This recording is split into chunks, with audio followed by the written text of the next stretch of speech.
While it's great to go out on photo walks, sometimes you have everything you need to create some amazing images right here in the comfort of your own home. So what I'm going to do today is show you how you can use some everyday stuff you might have lying around your kitchen to create some amazing otherworldly effects to capture on your smartphone.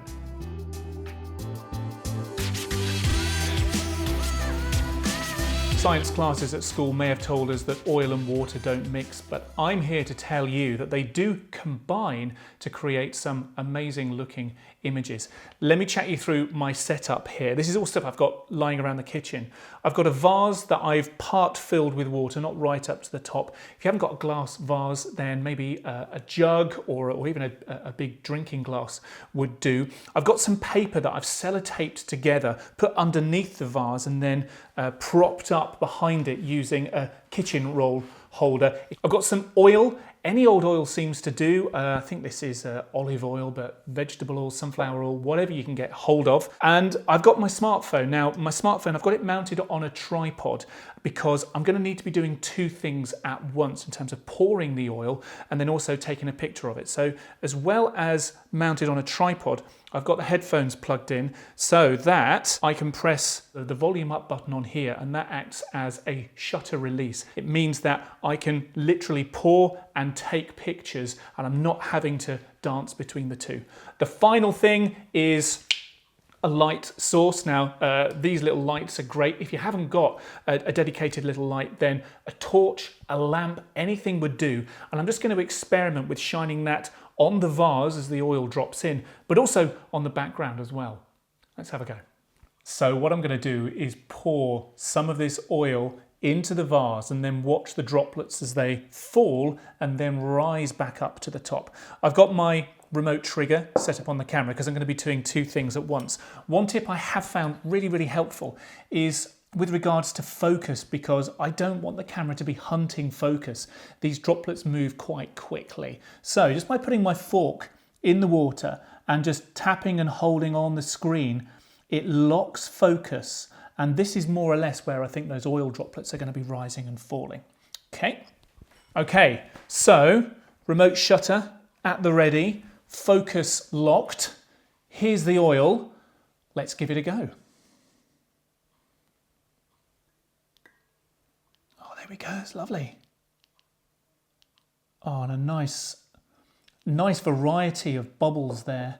Now, with any science experiment, there's an element of trial and error here. So let's take a look at what we've captured. Oh, I'm really excited. These look great. And again, because we'd locked the focus, some of the bubbles are in focus, some of them are out of focus, but it creates this real sense of depth. I love the colour of the oil as well. I'm really pleased with that.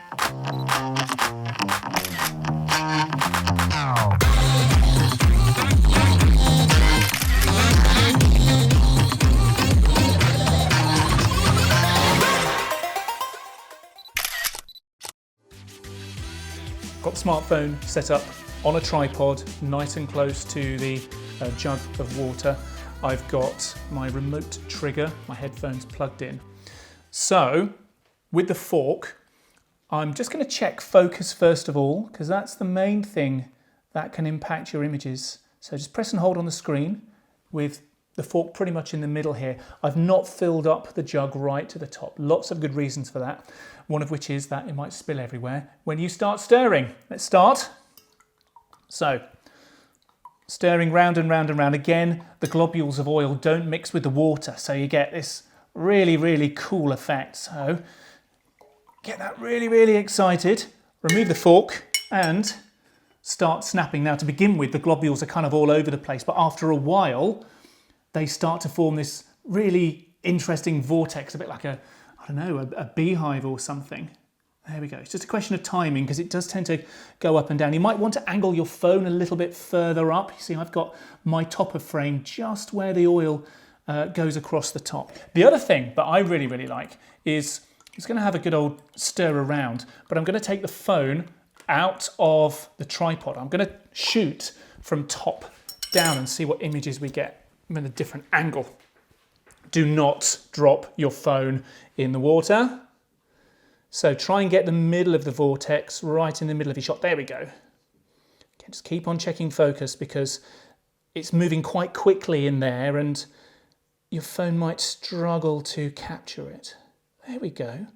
And this is why it's good to have a piece of card underneath, but also around the back, because we've got a nice clean shot just with a white background. There we go, get nice and close in. If the water is too high up, the camera won't be able to focus because of minimum focal distance. You need to have a macro lens on. I don't want to faff around with that right now. So here we go. I love that. Right, so let's have a look at what we've got. Oh yeah, love that. Quite abstract, but something really compelling about that, kind of like being really, really close up. Let's have a look at some of the vortex shots as well.